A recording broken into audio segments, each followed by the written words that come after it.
This is how we ride. This is how we do. So, yes, it happened, ladies and gentlemen. Kyle Larson got into a modified and won at Eldora Speedway, making it 7 classes that he has won in at Eldora Speedway.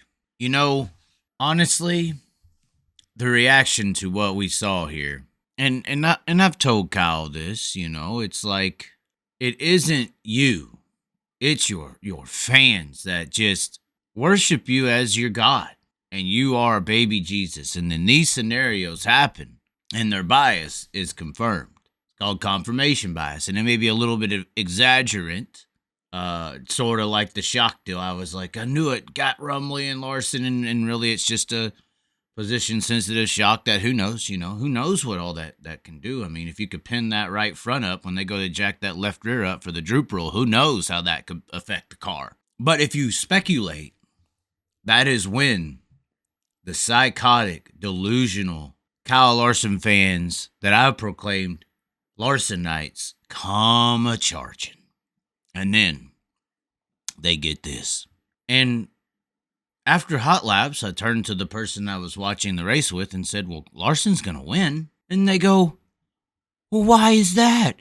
It's his first time in a modified. And I responded, look, I understand that you're caught up into the cinematics of this, and you think it's just crazy. It's on this flow racing night in America, and it's this UMP Modified. It's where Nick Hoffman and all these guys are from. This must be, you know, really, really hard to do. We hear about it from the modified community, how tough their cars are. Oh, my God. Oh, wow. They must be really hard. All that power on that little bitty tire. I'm coming at this from common sense. For one, I know that Kyle Larson is a badass race car driver. One of the best in America. For two, I know that most of the time, when a modified driver like a Nick Hoffman or Kyle Strickler or Ryan Gustin or any of these guys goes to super late models, they're moving to a higher level of competition. And I also know that these modifieds and late models out here drive fairly similar. As Kyle said, Kyle is the most humble person in all of this, actually. So I'm coming at it logical, but that's offensive to some of you people. And then, like I said, I just said Nick Hoffman and Kyle Strickler, this is where they came from. I hate to say it, but based on results and the things that I've seen, UMP Modifieds is maybe the ARCA series of modified racing. Tyler Nicely came from 16th. That's kind of like their Frank Kimmel. Or we could say it's trucks. That's like a Matt Crafton for them. And I know you may be confused, like, well, Tyler Nicely beats Kenny Wallace. That's about what I mean. Yes, truck ARCA series stuff. And by the way, Kyle Larson's first ARCA series race, he destroyed the field. I think he lapped everyone but second at Pocono.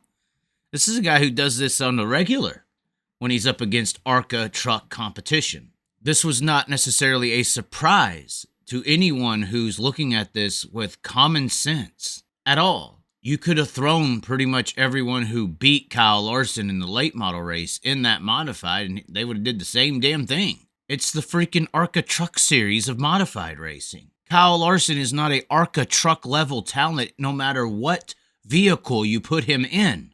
If you want to give Kyle Larson a run for his money, whatever vehicle it is, you got to put him up against the best of the best in that vehicle. Like when he's going to do this IndyCar deal, he's not going to do Indy Lights. He's going to do the Indy 500. They got a chance. If they threw him in Indy Lights, he would destroy them. There's no way for us to sit back and say that this is USMTS modified. Everyone across, Kenny Wallace even says it. USMTS is the NASCAR of the mod. This is the cup level of modified racing. If this was a USMTS event, he would have had a lot of trouble on his hands, I think. Because, I mean, that's just what it is. You move up the ranks, it's a higher level. And I'm going to consider the Xfinity level of modifieds, and this may offend some people, I'm going to consider that IMCA. And the reason I'm going to consider IMCA ranked above UMP is because of Ethan Dotson. I mean, he's not some Laney or anything like that, but Ethan Dotson came over from IMCA stuff and basically jacked y'all's entire world sideways. It was just insanely impressive what an successful, fairly successful IMCA guy did against you people. That tells me that Laney could have done that. A bunch of people could have done that from that region that he's from. And so I'm putting IMCA above UMP. And then I say ARCA or trucks because you're closer to Wissota. At the end of the day, I just see this as a truck ARCA series level of modified racing that he did this on. And I'm not going to lose my mind. I'm not going to lose my sanity because these are all 1A division wins up here. Late models, 410 Sprint Kings Royal, 4 Crown, NASCAR truck race. I mean, that's a lower level, but for them, that's a lot. This truck race and this modified win are closer to one another. I see these over here as another level of competition, whereas this NASCAR and this modified are closer to the same. And really, the modified is a little bit lower because of the experience and the competition that he was up against. At least NASCAR trucks, you got to get through ARCA and K&N. These are just some reasons that I'm not letting this really impress me too much. And Kyle wasn't even impressed. He didn't get out the car and start saying, "Oh my God, I can't believe it. I'm the best ever. Oh my God." He said, "No, it's a good car. Drives like a late model." And he didn't want to disrespect the people he's racing for or against and saying UMP Modifieds are a truck ARCA level and these really ain't the best drivers. So I beat the Matt Crafton of UMP Modifieds, Tyler Nicely. And no pun intended, but Matt Crafton competes in the class. It's about the same level. That would be my opinion. I'm not surprised, and I'm not really impressed. I think once you learn how to feather the throttle with an injection-based monster known as sprint cars and midgets and stuff, this other stuff is just like, almost like UMP, a step down in difficulty.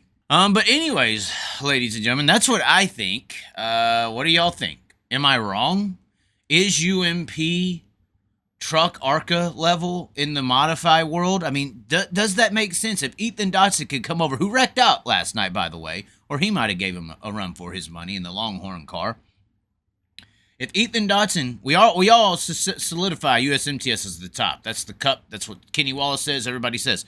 If Ethan Dotson comes over from regional IMCA modified racing and starts whooping UMP's ass, I'm sorry, but that means all these guys in IMCA that was whooping his tail up and down the racetrack, they're right there with them.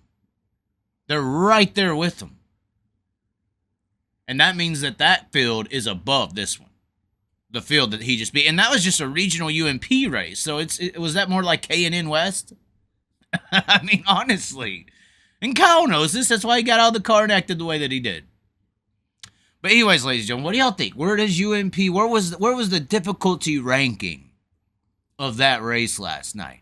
That potentially could have been the easiest race Kyle Larson's competed in outside of the Kyle Larson showcase in the outlaw carts that he puts on up in Northern California.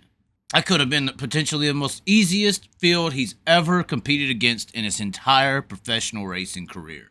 I really can't. He's usually put in pristine situations, not that.